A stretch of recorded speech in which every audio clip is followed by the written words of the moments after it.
Hi friends, welcome to Chandra's Kitchen. இன்னைக்கு வந்து நம்ம ஒரு சிம்பிளான ஈஸியா செய்யக்கூடிய லஞ்ச் பாக்ஸ் ரெசிபி தான் பார்க்க போறோம். இதுக்காக நான் வந்து முதல்ல கோவக்காவை ஃப்ரை பண்ணிக்க போறேன். அடுத்ததா ஒரு ஜீரா ரைஸ் செய்ய போறேன். இதான் நம்மளுடைய லஞ்ச் பாக்ஸ். கோவக்காய் வந்து பாத்தீங்கன்னா நம்ம ஏற்கனவே நிறைய விதமா ஃப்ரை பண்ணியிருக்கோம். இன்னைக்கு வந்து ஒரு சிம்பிளான மெத்தட்ல நம்ம ஃப்ரை பண்ண போறோம். கோவக்காய் வந்து நீல வாக்குல நறுக்கிக்கோங்க. வெங்காயத்தையும் நீல வாக்குல நறுக்கிக்கோங்க. இது வந்து 200 கிராம் அளவுக்கு கோவக்காய். வெங்காயம் வந்து ஒரு பெரிய வெங்காயம். இப்போ இதை வந்து நல்லா கலந்த பின்னாடி உப்பு வந்து தேவையான அளவு சேர்த்துக்கோங்க.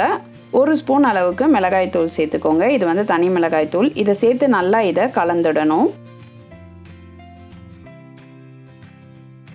அடுத்ததா ஒரு கடாய் வச்சு 3 ஸ்பூன் அளவுக்கு எண்ணெய் விட்டுக்கலாம். எண்ணெய் காஞ்சதும் கடுகு உளுந்து 1/4 ஸ்பூன், ஜீரகம் 1/4 ஸ்பூன் சேர்த்து இது பொரிஞ்சதும் நம்ம வந்து கோவக்காவை இதோட சேர்த்துடலாம். இப்போ இதை வந்து கொஞ்சம் நல்லா வதக்கிடுங்க.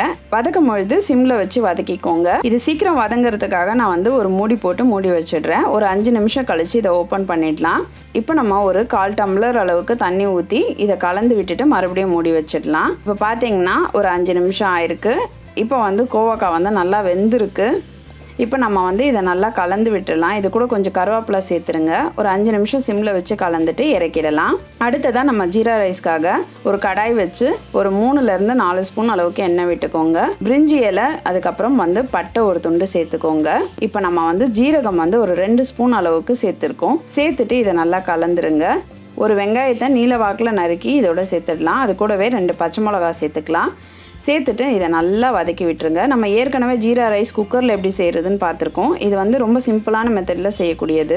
வெங்காயம் வதங்கிடுச்சு. இப்போ நம்ம வந்து கொஞ்சம் தேவையான அளவு உப்பு சேர்த்துக்கலாம். இப்போ நான் வடித்து வச்சுருக்க சாதத்தை இதோட சேர்த்துக்கிறேன்.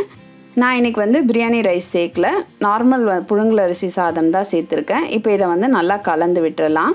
இது நல்லா கலந்துட்டு சிம்மில் வச்சு ஒரு 5 நிமிஷம் வச்சுருங்க. அடுத்ததாக வந்து நம்ம கொஞ்சம் புதினா தழை சேர்த்துடலாம். இது கூட நீங்கள் 1 ஸ்பூன் அளவுக்கு நெய் விட்டுக்கோங்க. இப்போ நம்ம குழந்தைங்களுக்கு லஞ்ச் பாக்ஸ் கொடுக்கும்பொழுது நீங்கள் இதில் முந்திரி பருப்பு கூட சேர்த்துக்கோங்க.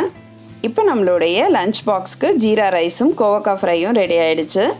இந்த லஞ்ச் பாக்ஸ் ரெசிபியை நீங்களும் உங்கள் வீட்டில் ட்ரை பண்ணி பாருங்கள். ட்ரை பண்ணி பார்த்துட்டு உங்களுடைய ஃபீட்பேக்கையும் கமெண்ட்டையும் எங்களுக்கு சொல்லுங்கள். இது வரைக்கும் சந்திராஸ் கிச்சனை சப்ஸ்கிரைப் பண்ணலன்னா சப்ஸ்கிரைப் பண்ணிவிடுங்க. பக்கத்தில் இருக்கிற பெல் ஐக்கானையும் ப்ரெஸ் பண்ணுங்கள். இந்த வீடியோ உங்களுக்கு பிடிச்சிருந்ததுன்னா உங்கள் ஃப்ரெண்ட்ஸ்க்கும் ஷேர் பண்ணுங்கள். நான் இன்னொரு சுவாரஸ்யமான ரெசிபியோடு உங்களை சந்திக்கிறேன். நன்றி, வணக்கம்.